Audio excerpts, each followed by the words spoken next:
Okean ortida futbol mavsumi yakunlandi. Futbolchilar ta'tilga chiqdi. Inter Miami bilan tarixdagi ilk chempionligini qo'lga kiritgan Leo Messi ham ta'tildan foydalanib, jamoadoshlari Luis Suarez va Rodrigo de Paul bilan birga Hindistonga yo'l oldi. 3 kun davom etgan bu tashrif davomida ro'y bergan voqealar esa butun dunyoda muhokama qilindi. Goat India Tour deb nomlangan sayohat 13-dekabr kuni Hindistonning sharqida joylashgan Kalkutta shahrida boshlandi. Aeroportda Messini minglab muxlislar kutayotgan edi. Ayrimlari esa tun bo'yi shu yerda qolgan. Ammo xavfsizlik sababli Messi va uning do'stlari muxlislardan yashirin tarzda orqa eshikdan olib chiqildi. Eski mashina, qurollangan qo'riqchilar, politsiya hamrohligi sayohatning ilk daqiqalariyoq noqulay manzara bilan boshlandi. Mehmonxonaga ham futbolchilar orqa tomondan kiritildi.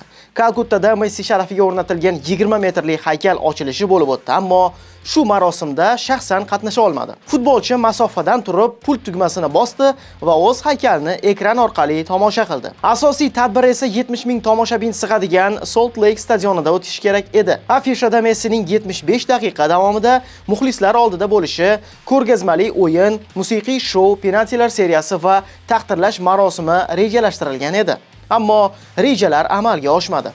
Messi stadionda bor yo'g'i 10 daqiqaga yaqin vaqt qoldi. Uni qo'riqchilar va rasmiylar o'rab olgani sabab tribunalardagi muxlislar deyarli hech narsani ko'ra olishmadi. Bundan jahli chiqqan tomoshabinlar maydonga turli buyumlar uloqtira boshlashdi. Futbolchi zudlik bilan olib chiqib ketildi. Bu esa holatni yanada keskinlashtirdi. Muxlislar to'siqlarni buzib, maydonga yugurib tushdi. Stadionda tartibsizliklar yuzaga keldi.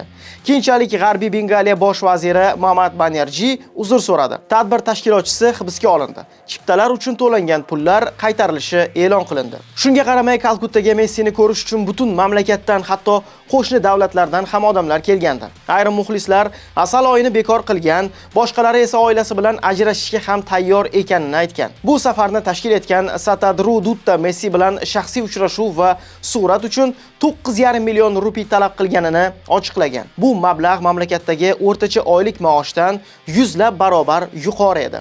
Shunday bo'lsa-da, Bollywood yulduzi Shohrux Xon, shuningdek siyosatchi Rahul Gandhi Messi bilan uchrashishga muvaffaq bo'lgan. Keyingi manzil Haydarobod shahri bo'ldi. Bu yerda vaziyat butunlay boshqacha kechdi. Telangana shtati bosh vaziri Revan Reddy Messini maydonga olib chiqib, u bilan birga mashg'ulot o'tkazdi. Siyosatchi bergan noaniq paslar Messini ancha yugurtirdi. Buni esa Suarez va De Paul tabassum bilan kuzatib turdi. Bu shaharda tashrif xotirjam va ijobiy kayfiyatda o'tdi. 3-manzil Mumbai.